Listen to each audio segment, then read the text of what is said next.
ఏంటత్తయ్య గారు ఏం చేస్తున్నారు ఈరోజు? చేపలు కడుగుతున్నా. చేపలు ఎక్కడి?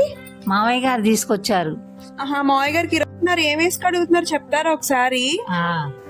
అది పెరుగు ఉప్పు కల్లులు ఉప్పేసి కడిగితే నీ వాసన పోయిద్ది అనమాట. ఓకే, ఒక్కొక్క పీస్ కి నీట్ గా చూసి క్లీన్ చేస్తున్నారా? అవును అవును. ఓకే, ఇప్పుడు మరి ఏంటి, కర్రీనా ఫ్రైయా? ఫ్రై. ఓకే, మీకు మ్యారినేషన్ లో ఏమైనా హెల్ప్ కావాలా? కావాలి. ఓకే, మీకు ఏమేమి కావాలో చెప్పండి, నేను అన్ని తీసి పెడతాను.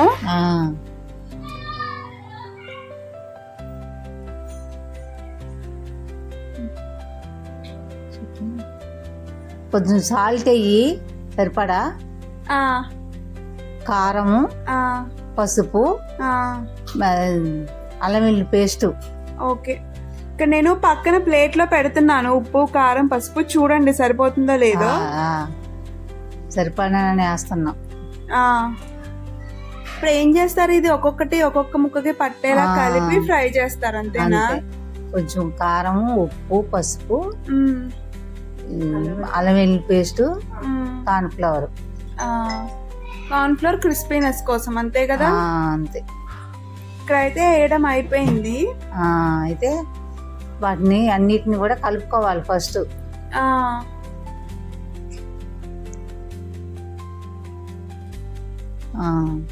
అట్లా కలిపేసుకొని మొత్తాన్ని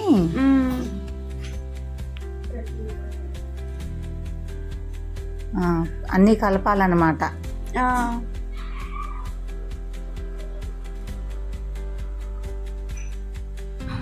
ఫ్రెష్ చేపల్లా ఉన్నాయి. అవునవును, బాగుంది చేప ముక్కలు కూడా. ఎక్కడ తీసుకొచ్చారో కానీ మామయ్య గారు. మనం పప్పు చారులో గానీ పప్పులో గానీ నంచుకోవచ్చు చక్కగా. ఉట్టిగా స్నాక్స్ లో కూడా తినొచ్చు. అలాగా ఉప్పు కారం అన్ని ఒక కలుపుకొని అట్ల పెన్నం పెట్టానన్నమాట ఫ్రై కోసం.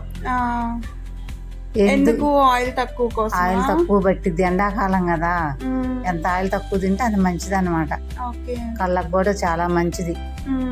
ఎక్కువ ఫోన్లో చూస్తున్నారుగా, అందుకని నేను ఊరికే కరేపాకు వేస్తున్నాను.